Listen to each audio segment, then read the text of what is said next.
Make who you are clear to the people you surround yourself with. You are exactly who you need to be in this moment. All right, so hey everybody, and welcome back to the newest episode of our updated If You Would Have Asked Me. Obviously, we're in a new setting. And yeah, today we're just going to be talking about respect, energy, and knowing when to let go. So, this episode isn't about bitterness, it's about love, respect, and learning when to step back. So I know that we've all had like a friendship or some kind of relationship in our lives where at one point we literally feel like I can't take any more of this or I will explode. I need to step away from the situation. And so that's what you do. And don't ever think that there's anything wrong with you doing that for yourself. And so the hard truth about stepping back and giving yourself respect and really understanding energy is that you don't need to be a part of everyone's life or in every part of everyone's life. Actions reveal respect levels and cycles someone will continue to repeat. So if someone's actions, even though you love them and want them to be in your life forever, show you that they have very low level respect for you and continue to repeat cycles that do nothing but bring you down, at one point you are going to have to ask yourself, are you staying in a place where you don't belong just because you're afraid to let go? Because at one extent that's where it gets to, because you're so scared of being uncomfortable again and having to find your own peace without dealing with this toxicity, even though it's not a necessity, that you'll be scared to just let it go, even though that would be the best option for you. And we've all done it before. I've stayed in relationships, you've stayed in relationships, situations, work, family, friends, where you knew that you were going to have to step away at one point, but because of how much you dedicated yourself to it and because of how comfortable you got to with that dedication, you decided that that was where you were going to stay and that was where you were comfortable, even though it was not serving you. And so this is where love with boundaries comes in. So my personal belief is choosing to love and support and stay by people at all costs whatsoever, while also making sure that that respect is mutual through the boundaries and listening and valuing each other's feelings. Because when you choose to stay somewhere where you are choosing to love somebody and support someone and stay by their side no matter what, and maybe they don't do that for you or they do that for you, but whenever you do that for them or you show up for them in this way, it doesn't lift you up or it kind of brings you down with them. You have to be able to accept for yourself that true love includes respecting yourself enough to not enable toxic cycles from other people just because you love them. Love is not enough to just stay somewhere. We have to start accepting that. I understand that we live in a generation that's simply and purely transactional, but you also have to understand that in that generation where things are purely almost always transactional, you need to stand up for yourself and you need to decide that you're going to embrace who you are. And if that means that this transaction has to fucking be denied just because you don't want to respect my boundaries, even though I'm choosing to love you and respect you and stay by your side, then that's fine. I will go.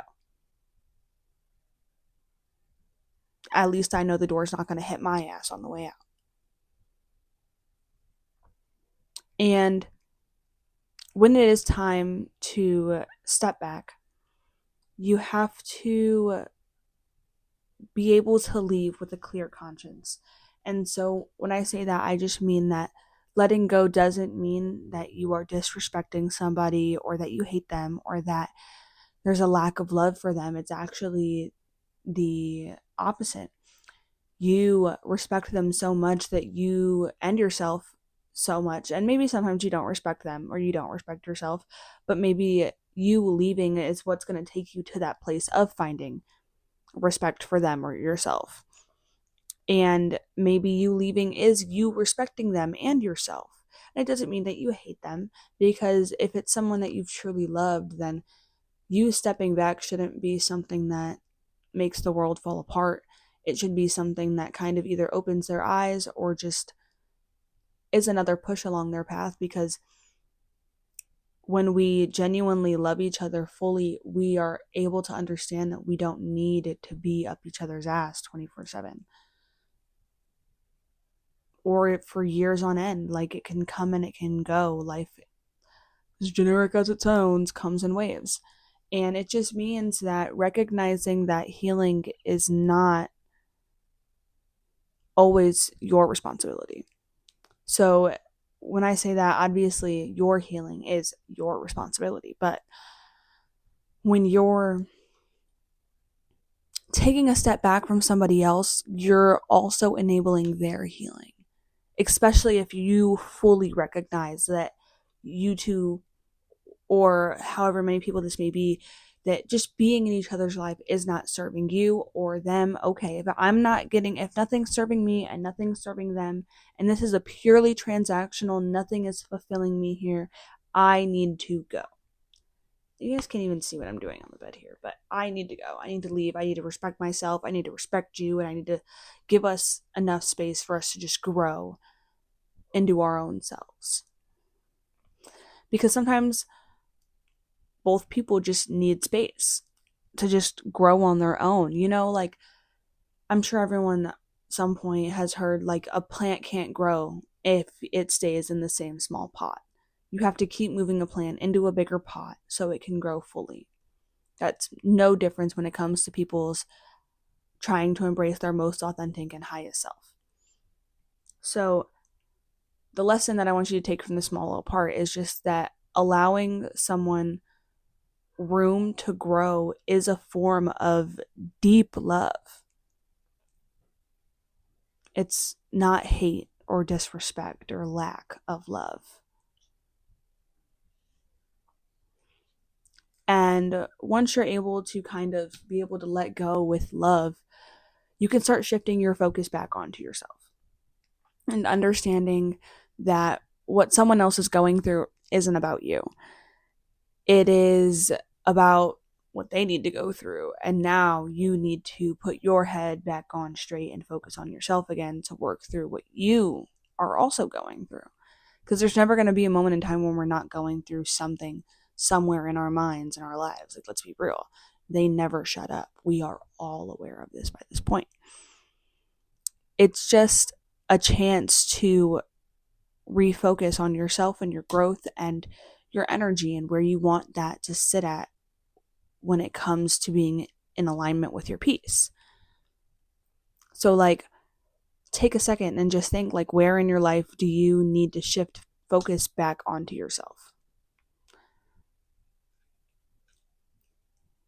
And so I just want to also just remind people of the nature of energy. Every person is born with exponential energy. It takes so much to bring someone into this world.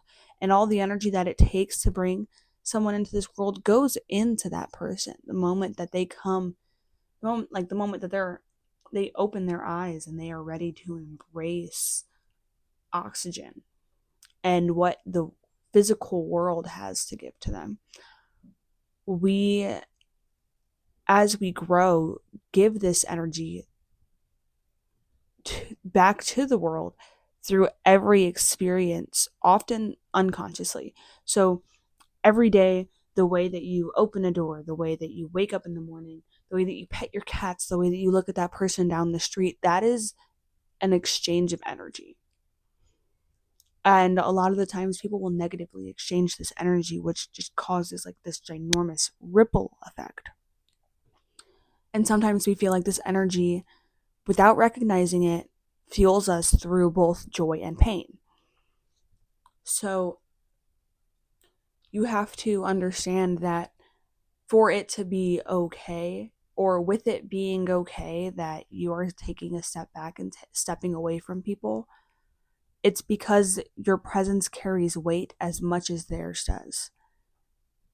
And you don't notice it as often as we should. I don't. I know that's for sure. But when you're able to, that's kind of a sign saying, hey, there's something out of alignment here, or something that's over in alignment here, and you need to have extreme gratitude for it. Or something's out of alignment here, and you need to be grateful that you're able to recognize it and move through it. Because not every situation is going to have a neat, positive resolution. We understand this. This happens all the time. But the world doesn't stop when things hurt, or things aren't easy, or something isn't neat and positive. It stops. It never stops, period. Let me just make that very fucking clear. The world never fucking stops. You can't just fucking shut down just because, oh my goodness, little Timmy doesn't like me, or like whatever. I'm sorry, but like, we need to stop thinking it's okay to just shut down because, like, oh my goodness, I put myself in a situation. Like, this is a great fucking saying, and I hope I won't get freaking copyrighted for it, but you can't put a whole bunch on your plate when your fucking expectation is to eat and then get fucking tired of it. If your goal is to fucking eat, don't complain about how much is on your plate, and don't complain about how much shit you need to work through, because that was the whole fucking point. And sometimes the most important step is literally just to simply feel whatever the outcome or reaction may be of these situations. Let it out, even if it might not be super clean, neat, and positive. And oh no, you're being messy and you're being sloppy and drama. Okay, and it's not your life. I will do it as long as the things that I'm doing are at the expense of you and your nonsense, and I am doing things for the baseline, morally and ethically okay. Mind your fucking business. Let me do what the fuck I need to do. Moving forward requires allowing yourself to feel fully and then learning from it. You don't put yourself in a position to learn, you're not going to learn shit. And I'm not talking to the fucking 15, 16, and fucking, I'm not talking to literally anybody who's under 21. I'm going to be so honest right now, because even still, as a 21-year-old, I know that I'm a kid, and I know that I have way too much to learn. And nothing is that dramatic. Don't be thinking, oh, I need to be the baddest bitch in the world, and I'm 17 in high school. No, you don't. You need to be the baddest bitch in high school, aka get your grades up, and then make sure that by the time that they see you, when the time that you're fucking 25 years old, they're wondering, where the fuck did that come from? Because I did not see that back then. Let them underestimate you when you're young. Because you can have shit going on in the background that'll make you grow so much fucking higher than they could have ever fucking compared you to back then. Sorry. I just felt like I needed to say that. But overall, guys, when it comes to any relationship, any situation in your life, remember that respect is mutual, and sometimes stepping away is love. Your energy has weight, so use it to fuel your growth, not cycles that drain you. And feeling pain doesn't mean that you're weak. It means that you're alive and that you're moving, because if you weren't able to feel it, then you're numb. And trust me, from personal experience, there's nothing worse than being numb in this world. So this week, your challenge is to ask yourself, am I holding space for where I no longer belong, or am I respecting myself enough to let go? You have the energy to move through any position you are in, as long as you take the time to understand yourself. All right, guys, that's all for this episode. I hope you have a wonderful day, night, morning. And just like any other episode, if this resonated with you, if you felt disconnected, go ahead and share it with literally anybody that you'd want to. Do what you need to do with it. And just remember your light. And I love you guys so much.